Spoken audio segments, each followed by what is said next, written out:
So now that we've got Git installed, let's take a look at how we're going to actually use it in some of the commands. So we'll want to go ahead and open Git Bash. Git Bash is the one we want. And again, this is running, it's a Linux emulator. Git Bash is running inside of there. So the commands that we put in here are going to be Linux-based commands. And it's going to be working from the command line. So one of the first things that we can do is try to find out where we are. So I can use the command pwd, print working directory. And it shows me that I'm in the C drive, the users folder, the mic folder. So essentially it's this. I'm in the C drive, the users folder, the mic folder. I want to do most of my work probably from the desktop. I like to work there. So I need to change directory into the desktop. So to do that, I'm going to CD for change directory. And then if I type the first few letters and hit tab, Bash will fill it out for me. And if I pwd now, I can see that I'm on the desktop, which is basically this gray area here, my computer desktop. Once I'm here, I want to create a directory. To create a directory, it's mkdir, make directory, space, and then the name of the folder that I want to make. And I'm just going to call this homework 1. And now I can see that a folder named homework 1 appears. So here it's a little tricky because I made the folder homework 1 on the desktop, but I'm still on the desktop. pwd shows me that I'm on the desktop. If I want to get into that homework 1 folder, which I do, I need to change directory into homework 1. And now print working directory shows me that I'm in homework 1. So there's nothing in the folder right now.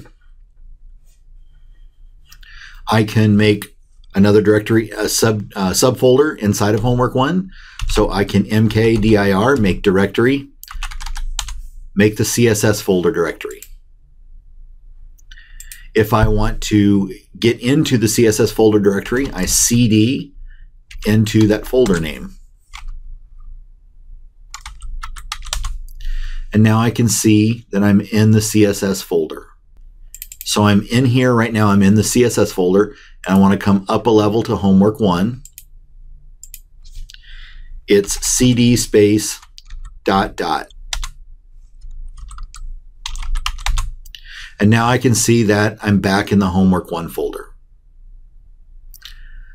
So cd with a specific folder name takes me down into them, into the different folders, and cd ... will bring me up out of those folders. pwd, print working directory, will let me know all the time where I'm at, so I know which folder I'm in.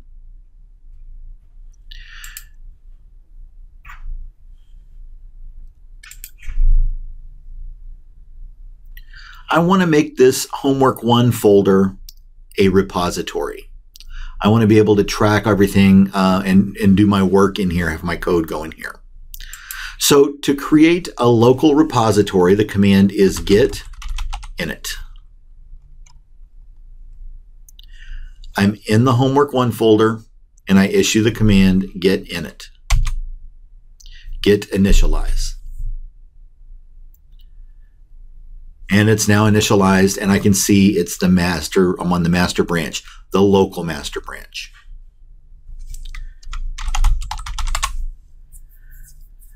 There is not a head right now, so I get this message when I issue the git log command because I haven't made a commit, so there's no head.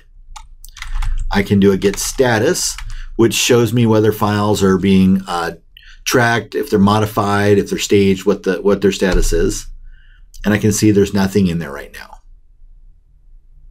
So it's just basically a folder that's being tracked, a repository, a local repository. So I'm going to minimize this for a minute. And then I'm going to come in here to the homework 1 folder, and I'm going to add a new document.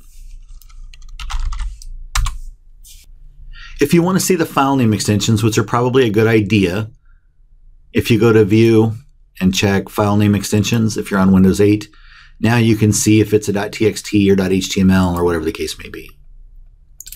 So I can just enter some text into this file, and I'm going to save it, and I have a new file in my directory.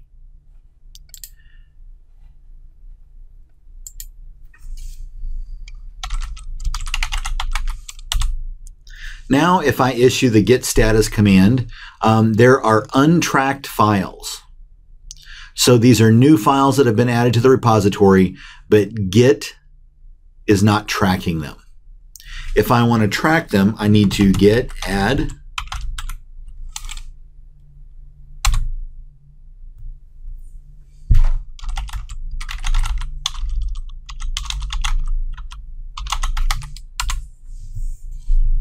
and now I can see the files are being tracked and there's changes, but they haven't been committed yet. If I want to commit, I need to stage the files or make that bundle of files to commit. So I'll git add. Remember, git add does two things. It tracks files for us, and it makes a bundle of files or stages files that we can then commit. So I'm going to git add dot, so just add all the changes. Okay, that's done. And so I'll do a git commit now to make a commit to my local repository. Again, this is all happening locally. So it's git commit. I'm going to enter a message, and this first message is just the initial commit. So my folder structure is in place. I've got my basic files there. There's not good detail in them yet, but I'm just kind of setting things up. And I can see that I have a commit. If I were to git status now, I can see that nothing has changed. So Mike.txt is being tracked, but it has not been changed, and everything has been committed. So it's kind of, everything is clean right now. If I were to git log, I can see the last commit, and here's that hash value that we've talked about. I can see that it was committed by Mike Colbert. There's the email and on this date, and there's the commit message. If I were to come in and make changes to the file now,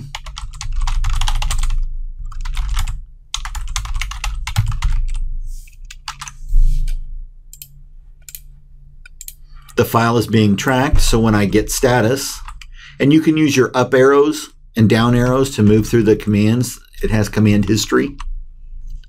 So when I get to git status, I can see that a tracked file has been modified. So if I want to commit this, I've made some changes. It's at a logical place where things are working well. I want to commit this to the local repository. I can git add. Git add dot just adds all the files. I can add individual files if I wanted. This is going to stage them for commit or create that bundle. And then finally, I can commit with the useful message, and the files have been committed. All of this is happening locally. Git status shows everything is clean.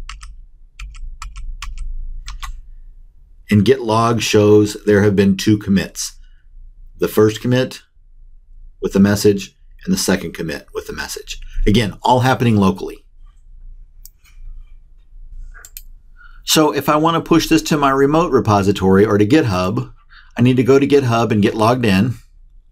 And once I'm logged in, I can view my profile where I have access to my repositories, and I'm going to add a new repository. I'm just going to call it homework 1 is fine. Looks like there was already a homework 1. I'm going to call it homework 1B. I can put a description in there. It's going to be public. I'm not going to initialize it. Later I might choose to initialize it, but I'm not right now. And I'm going to just create this repository. I'm going to type Git Remote because I'm hooking up to a remote repository. Add, I'm going to add a remote repository origin, and then I have to put in that URL. The URL could be an SSH if I have the SSH keys configured, or it can be HTTPS. I'm going to use HTTPS. There's not a copy paste here that I can find, so I'm going to have to just type it in.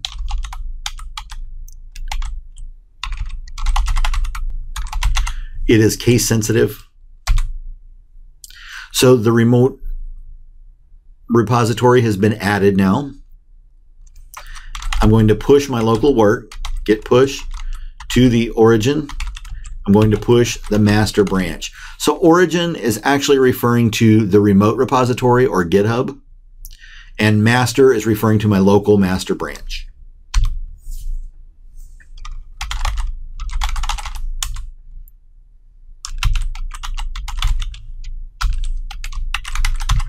It asks for my username and password. When I type the password, nothing occurs. There's no asterisks, there's no letters, there's nothing, but it is accepting the password. After I type the password in and press enter, it updates, it pushes from the local to the remote. And now when I click on that remote repository, I can see there is my file. And there are the changes to my files. If I were to come back here, go into CSS and add a new file,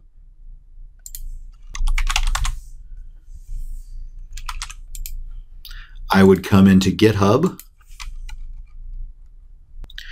If I git status, I can see that there's untracked changes in the CSS. So there's files in the CSS folder that I have not tracked yet. To track them, I'm going to git add.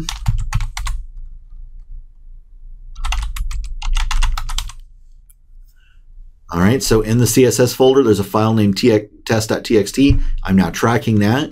I'm going to make a bundle.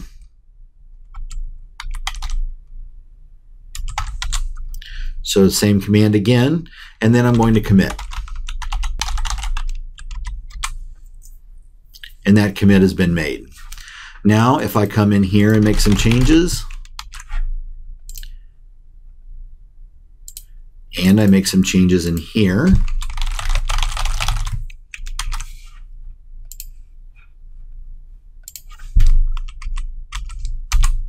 I can see that the two tracked files have been modified. I want to commit them now. I need to create that bundle. So I'm going to git add. I've created the bundle, and now I'm going to commit them.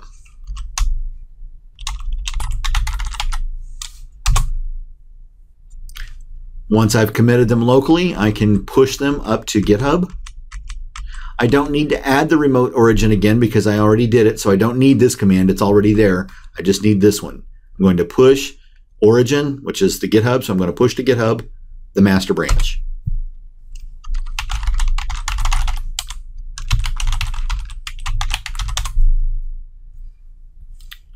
When I look at GitHub now, I can see I have 4 commits. Here's my commit messages. Here are the SHA values that are associated with those. Here are the files that are within there.